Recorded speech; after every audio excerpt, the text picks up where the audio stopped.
day 27 now, and we're moving on to Genesis 6, verse 8. But Noah found favor with the Lord. So this translation gets the gist across, but a better translation of this would be Noah found grace or favor in the eyes of Hashem, in the eyes of the Lord. So Noah found grace in the eyes of Hashem, of God. And it's interesting because this word for grace or favor is the opposite of the name Noah. So we can see here nun chet, and grace is chet nun. And it's an interesting word. You can find this word for grace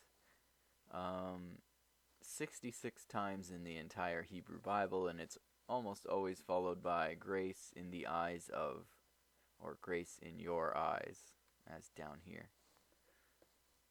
So we have a couple of sources. I'll go through them as quickly as possible. Noah found favor.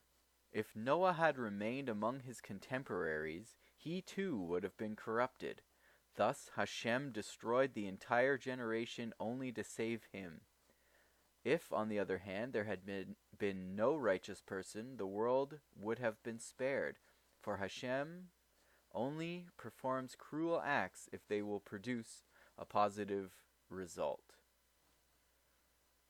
And Noah found favor in the eyes of the Lord. This simply means that the wicked people deserve to be wiped out, whereas righteous Noah deserved to be saved, as he had found favor in the eyes of God.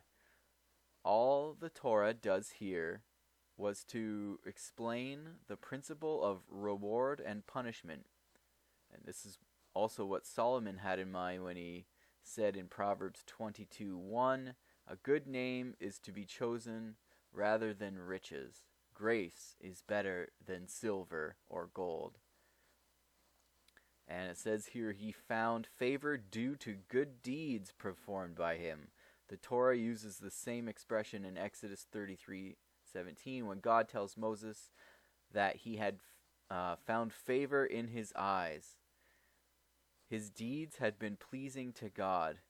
In Beresheit Rabbah 28:9, Rabbi Akka, son of Kahana, expresses this surprise at the words grace in the eyes of Hashem, saying that the word implies that Noah in his own right could not have claimed the right of survival except for the circumstance that he found favor in the eyes of Hashem.